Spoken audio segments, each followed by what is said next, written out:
मैं हूं शुभम मिश्रा आपके साथ। पहली खबर आपको कैमूर से बताएंगे, जहां वन विभाग द्वारा खानवा गांव में अवैध रूप से चल रही आरा मशीन पर कार्रवाई करने पहुंची वन विभाग की टीम पर वहां के लोगों ने पथराव कर दिया है। 2 राउंड फायरिंग भी की गई है। वन विभाग के रेंजर ऑफिसर मनोज कुमार ने बताया कि वन प्रमंडल कैमूर के आदेश पर वन विभाग की टीम अवैध रूप से चल रही आरा मशीन के खिलाफ कड़ी कार्रवाई करने गई थी, जो दिनेश शर्मा के द्वारा चलाया जा रहा था। वन विभाग की टीम जब आरा मशीन को उखाड़कर वापस लौटने लगी, तभी करीब 200 की संख्या में लोगों ने हमला कर दिया।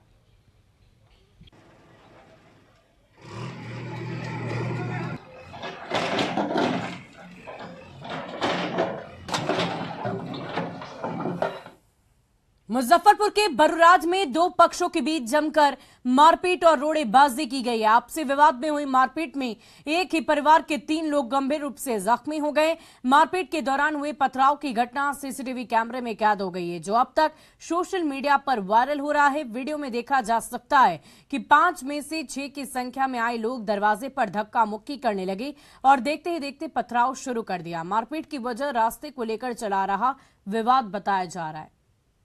जब तक अचानक हमारे घर पर 20 आदमी से हमला कर दिया है, ईटा पत्थर चलाने लगा है। ये बात है 2 दिन पहले का कि रास्ता जाम किए हुए रहता है गिट्टी डाल के, उसके लेके गाड़ी से कई बार हमारा भतीजा बेटा बच चुका। उसके लेके हमारे दरवाजे पर जो कैमरा लगा हुआ है वो भी क्षतिग्रस्त हो गया।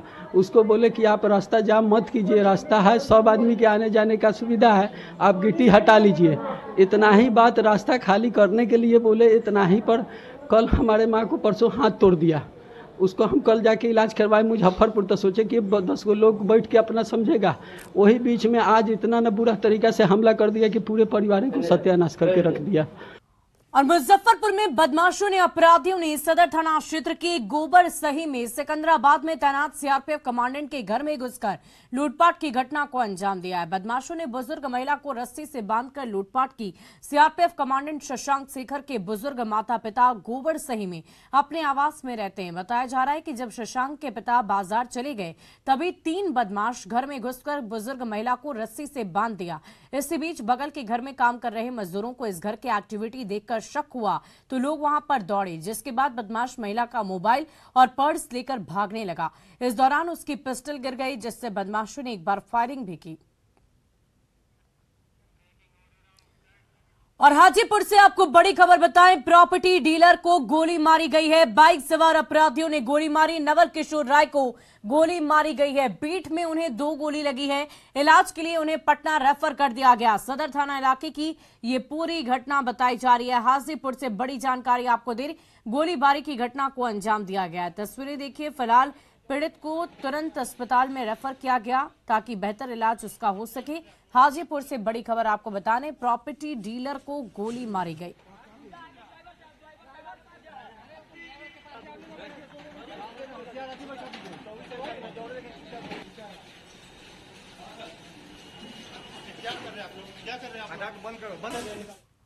और एक तरफ बिहार के शिक्षक और शिक्षा विभाग में ठनी हुई है, दूसरी ओर आरजेडी के प्रदेश कार्यालय में शिक्षक सम्मान कार्यक्रम किया गया। आरजेडी के शिक्षक सम्मान कार्यक्रम पर सियासत तेज हो गई है। एलजेपीआर और बीजेपी ने आरजेडी पर निशाना साधा है। एनडीए नेताओं ने आरजेडी पर दिखावे की राजनीति करने का आरोप लगाया है। शिक्षक सम्मान कार्यक्रम को चुनावी स्टंट भी करार दिया, जबकि आरजेडी का कहना है कि वो शिक्षकों के लिए बहुत कुछ करना चाहती है। ये पूरे तरह से राजद का स्टंट है, राजनीतिक स्टंट इसको हम कहेंगे। शिक्षकों के सम्मान से और शिक्षा से कोई मतलब राजद के लोगों को दूर दूर तक नहीं है। और पटना में किसान सम्मान समारोह के बहाने जेडीयू ने अपने किसान प्रकोष्ठ की बैठक बुलाई, जिसमें पार्टी के राष्ट्रीय अध्यक्ष ललन सिंह ने बिहार के विकास का सबसे बड़ा श्रेय किसानों को दिया है। वहीं रोजगार के मुद्दे पर केंद्र सरकार पर जमकर भड़ास निकाली।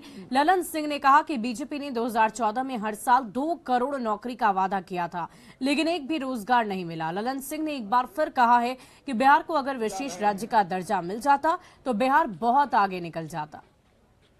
तो किसी के गांव में अगर 10-20 आदमी को भी नौकरी मिला हो केंद्र सरकार में, तो हाथ उठा के हमको बताइए। किसी का नहीं मिला। मिला क्या छोड़िए, मिलने की बात छोड़ दीजिए। मिलने का कहां से मिलेगा? नौकरी देंगे तब ना मिलेगा। मिलने की बात तो छोड़ दीजिए, केंद्र की सरकार में जितने नौकरी और नियुक्ति थी सबों पर पाबंदी लगा हुआ है। 2014 से आज तक कोई सरकारी महकमे में बहाली नहीं हुई थी। 15 से 20 लाख काला धन लाने की वापस लाने की बात तो छोड़ दीजिए, इनके पैर के नीचे से 3 पूंजीपति विजय माल्या, मेहुल चौकसी और वो कौन है, वो नीरव मोदी, तीनों हजारों करोड़ लेके चल दिया विदेश में और मौज कर रहा। तो चुनाव आएगा तो ओबीसी कार्ड खेलेंगे, ईबीसी कार्ड खेलेंगे, कभी हो जाएंगे पिछड़ा, कभी हो जाएंगे अति पिछड़ा, कभी हो जाएंगे चाय बेचने वाला, कभी हो जाएंगे कुछ। और जब बिहार में माननीय मुख्यमंत्री जी ने जाति आधारित गणना शुरू कराया तो उसका विरोध पटना से लेके सुप्रीम कोर्ट तक कर रहे हैं। केंद्र की सरकार उसका विरोध कर रही है। आप पिछड़ा विरोधी हैं। आप कौन सा पिछड़ा समर्थक है? आप पिछड़ा समर्थक नहीं है। आप पिछड़े वर्ग के समर्थक नहीं हैं। आप अति पिछड़े वर्ग के समर्थक नहीं हैं। उनकी भावना को भड़का के सिर्फ वोट लेने के लिए आप राजनीति करते हैं, भावना भड़काने के लिए आप बात करते हैं। और केंद्रीय ग्रामीण विकास मंत्री गिरिराज सिंह ने बिहार में हावी अफसरशाही पर भड़ास निकाल दी है। बेगूसराय में गांधी स्टेडियम के जीर्णोद्धार का कार्यक्रम था, जिसमें गिरिराज सिंह शिरकत करने पहुंचे। कार्यक्रम के दौरान ही बेगूसराय की डीएम और एसडीओ वहां से चले गए, जिसको लेकर गिरिराज सिंह भड़क गए और अपने संबोधन में उन्होंने प्रोटोकॉल को ताक पर रखने का आरोप लगा दिया। और इतना ही नहीं, गिरिराज सिंह ने मंच पर मौजूद जेडीयू विधायक राजकुमार सिंह पर भी चुटकी ले ली। कह के गए कि मेरा एक वीसी है। शायद यही दुख होता है कि सत्ता किसी का हो, प्रोटोकॉल एक होता है। और ये एसडीओ ने, डीएम तो कह के गए, एसडीओ तो बोले तक नहीं, क्योंकि वो उन किसी के खास आदमी होंगे, राजकुमार जी के होंगे। कि मोदी जी नहीं होते तो रिफाइनरी की आकृति बदल गई होती, हो सकता है, ये हो सकता है ये डिपो में परिवर्तित हो जाता। अक्सर विवादों में रहने वाले जेडीयू के विधायक गोपाल मंडल ने एक बार फिर बहुत बड़ा बयान दिया है। उन्होंने लालू प्रसाद पर बड़ा हमला बोला है। गोपाल मंडल ने कह दिया है कि लालू प्रसाद का दिमाग ही सटिया गया। गोपाल मंडल के बयान के बाद अब बिहार की सियासत में हलचल काफी तेज हो गई है। हम तो एक ही बात कहेंगे, इनका दिमाग सठिया गया है। लालू जी का दिमाग ही सठिया गया है, कुछ से कुछ बोल देते हैं। तो ये सब तो मजाकिया टाइप का आदमी है। मीट तीत क्या खाएंगे बुढ़ा, किडनिये नहीं तो मिटवा क्या खाएंगे। गोपाल मंडल बिहार की सियासत के ऐसे बयान बहादुर हैं, जो अपने बयानों के जरिए अपने साथ साथ अपनी पार्टी और सहयोगियों की भी फजीहत कराते रहते हैं। हम तो एक ही बात कहेंगे, इनका दिमाग सठिया गया है। जेडीयू विधायक गोपाल मंडल ने तो इस बार हद ही कर दी है। गोपाल मंडल ने आरजेडी प्रमुख लालू प्रसाद पर बड़ा हमला बोला है। गोपाल मंडल का कहना है कि लालू प्रसाद का दिमाग सठिया गया है। हम तो एक ही बात कहेंगे, इनका दिमाग सठिया गया है। लालू जी का दिमाग ही सठिया गया है, कुछ से कुछ बोल देते हैं। कहाँ तो पटना में बैठक हुआ, कह दिया राहुल आपकी मम्मी हमको कहते हैं, हमारा बात नहीं मानता है, शादी ब्याह करा दीजिए। तो शादी कर लो भाई, हम लोग बरियाती चले जाएंगे। तो हो गया दुनिया भर कि इनको आशीर्वाद मिल गया, लालू जी जो बोल दिए वो हो गया। तो ये सब तो मजाकिया टाइप का आदमी है। लालू जी मीट बना रहे हैं राहुल गांधी के साथ। मीट तीत क्या खाएंगे बुढ़ा, किडनिये नहीं तो मिटवा क्या खाएंगे। वो सब बात नहीं है। बूढ़ा का दिमाग सठिया गया है। हम लोग भी गुरुजी उनको मान के चलते हैं, बेकवनों का मसीहा रह चुके हैं। इसका मतलब नहीं, जो मन में होगा वही बोल देगा। गोपाल मंडल के बयान के बाद बिहार में सियासी हलचल तेज हो गई है। कांग्रेस नेता अजीत शर्मा का कहना है कि लालू जी के बारे में एक विधायक का इस तरह का बयान हैरान करने वाला है।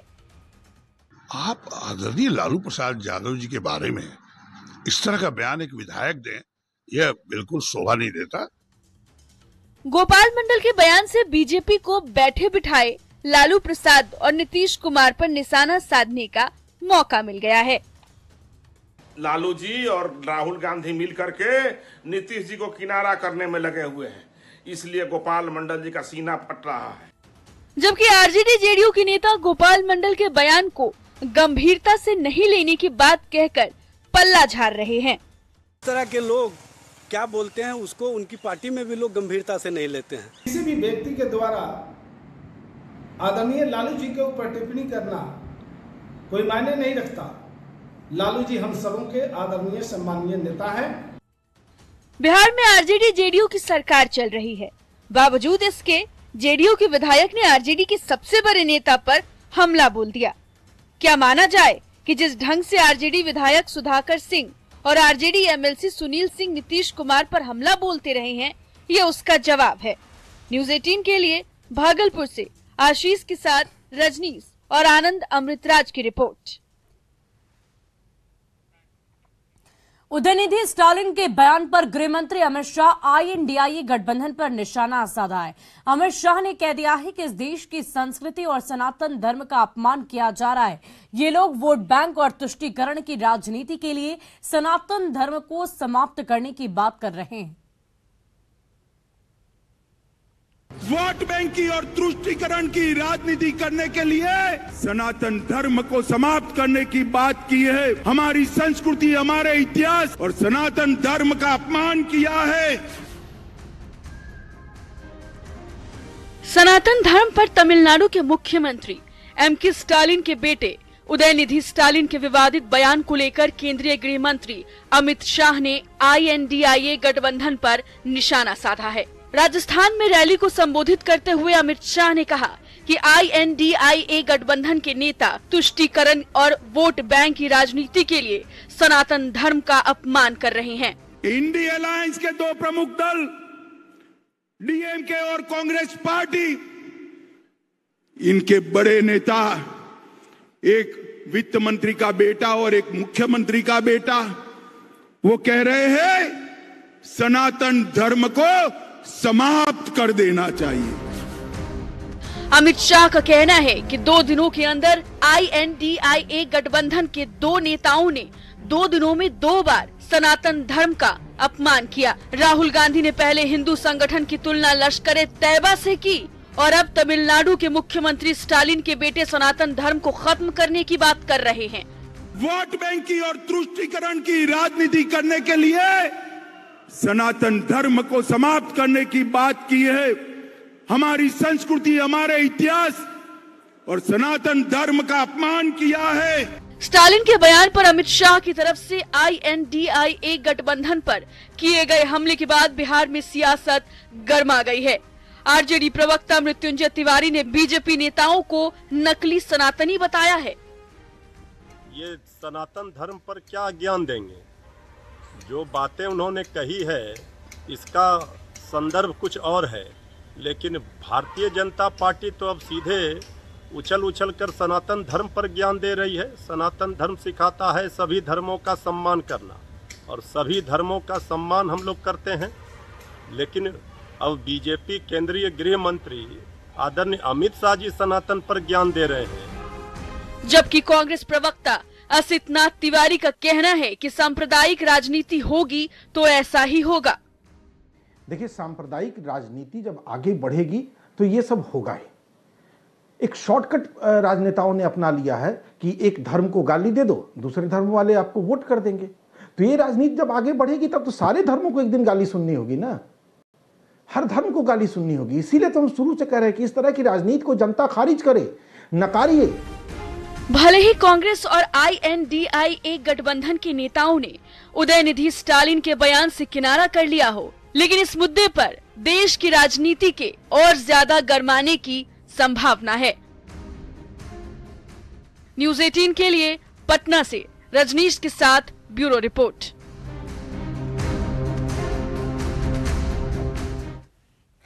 बेतिया में अंतिम संस्कार के बाद वीरेंद्र जिंदा लौट गया। जी हां, बेतिया की ये खबर इस वक्त पूरे इलाके में चर्चा का विषय बनी हुई है। आपको बता दें कि लौरैया के बेलवा लखनपुर के रहने वाले वीरेंद्र महतो की खबर मिली थी और इसके बाद घर वालों ने कुश का पुतला बनाकर अंतिम संस्कार कर दिया। लेकिन इसी बीच वीरेंद्र ने घर फोन किया और कहा कि मैं अब तक जिंदा हूं, किसी तरह भटककर चित्रकूट आ गया हूं और इसके बाद घर वालों की मदद से वीरेंद्र घर लौट आया है।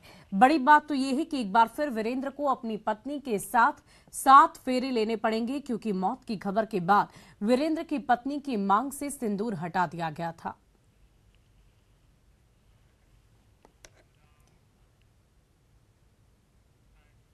और शिक्षा विभाग के अपर मुख्य सचिव के पाठक के रवैये से नाराज शिक्षक संघ ने 5 सितंबर को आंदोलन की चेतावनी दी है, जबकि खगड़िया में छुट्टी रद्द करने पर भड़ास निकालने वाले शिक्षक सुनील कुमार को निलंबित कर दिया गया। आप में वह हिम्मत नहीं जो भाई बहन के रिश्ते को जो है तोड़ सकते हैं। रक्षाबंधन के शुभ अवसर पर अपने भाई का लंबी उम्र हेतु रक्षाबंधन के लिए विद्यालय तक पहुंच गए हैं। के पाठक महोदय, लग रहा है आपको मोतियाबिंद हो गया है। काला चश्मा उतार के देखिए कि बिहार में जितने भी बहने हैं आपके विरुद्ध में संघनाद करने जा रहा है। राखी के दिन छुट्टी न मिलने पर शिक्षा विभाग के अपर मुख्य सचिव के खिलाफ भड़ास निकालने वाले खगड़िया के मथुरापुर विद्यालय के शिक्षक पर गाज गिर गई है। शिक्षा विभाग ने शिक्षक सुनील कुमार को निलंबित कर दिया है। वहीं शिक्षा विभाग की तरफ से बार बार जारी होते फरमान और त्योहारों की छुट्टी खत्म करने से नाराज शिक्षक संगठनों ने आंदोलन का ऐलान कर दिया है। 5 सितंबर को शिक्षक दिवस पर काली पट्टी बांधकर प्रतिरोध दिवस के रूप में मनाया जा रहा है। माननीय मुख्यमंत्री को लिखा है कि आपको गुमराह किया है। हम 252 दिन पढ़ा रहे हैं और आप कह रहे हैं कि 220 दिन पढ़ाइए। यह लागू ही नहीं है हम लोगों पर। बात सिर्फ आंदोलन तक ही सीमित नहीं है। शिक्षक को निलंबित करने और शिक्षकों की छुट्टियां रद्द करने के मुद्दे पर सियासत भी तेज हो गई है। विरोधी तो विरोधी, सत्ताधारी दल यानी आरजेडी के विधायक सुधाकर सिंह ने भी छुट्टी रद्द करने के फैसले का विरोध किया है। मेरा व्यक्तिगत राय है कि 220 दिन स्कूलों को चलना चाहिए। इसके लिए सीधी सी बात थी कि पर्व त्योहारों की तारीख न घटा करके आप गर्मियों की छुट्टी जो कम कर सकते हैं, जो जाड़े की छुट्टी है उसको कम कर सकते हैं, उसको कम करके आप 220 दिन स्कूल चला लेते तो अच्छी बात है।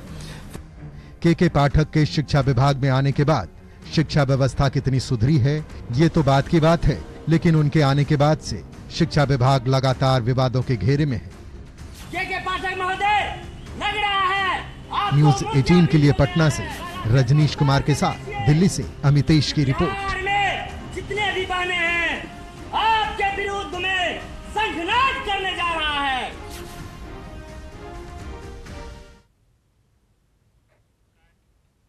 और फिलहाल इस बुलेटिन